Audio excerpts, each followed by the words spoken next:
Nahitabuan na is the funding, wala na siya tagai o focus karon. Okay. Ang sources sa funding sa malasakit kay ang concept man gud ana gitawag o one-stop shop. Okay? Gitapok ang usa ka lugar nga maka-access ang mga tao sa una sa PhilHealth, and then PCSO, and then DSWD, and then after that kung wala di gyapon paigo ang funding ani dire to cover the hospital bill of that patient uli, adto na sa malasakit fund nga i-download. Gikan siya dito sa source. Ang source na to sa una, simple ra kayo, Office of the President. Igo ra silang mo replenish na to, i-submit na to sa na-replenish. Pagsugod niya, kinadak-an nga gidownloadan ang Vicente Sotto, 50 million. And then, i-identify, second man dire sa Visayas. Identify nga kita, taga-antag 5 million per month.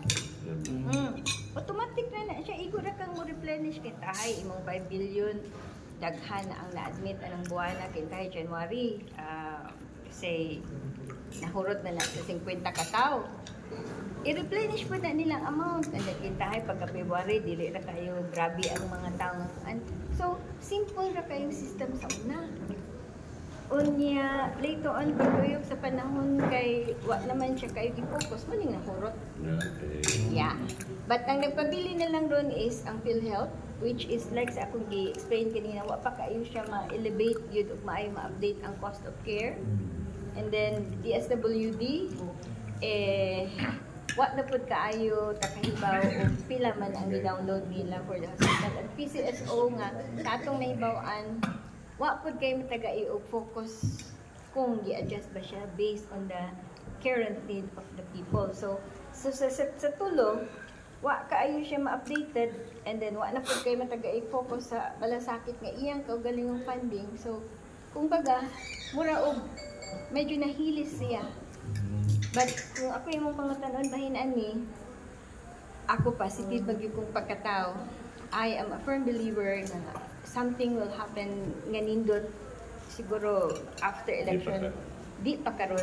Murag mag-andam sa lang ang mga tao nga bawali sa lang siya sa masakit. Number 2, masakit kato sa lang yung ma-manage kay kung magsaligta ani sa una.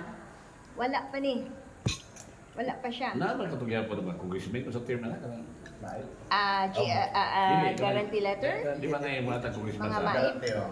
Naagyapon, pero sporadic. Dili siya. Di po dako. Muni atong giwala sa unalit nga pag-abot nako natinga kaayong nga Dok, di na to pwedeng tagaan kay kung may guarantee letter ni such and such ko. Ay sa hapa sa ilo ako. Nganong kinahanglan pa man nag-guarantee letter nga na naman ang pasyente. Ila man ang mga ato o kwarta man na sa mga tao. Tugtong ka sa akin, gamit mo tagod tayo? Oh, good. Hindi pa lang kay isuyo sa akin na. Yes, attorney. Unsa man gyud solusyon anang congestion sa Galianes? Good question.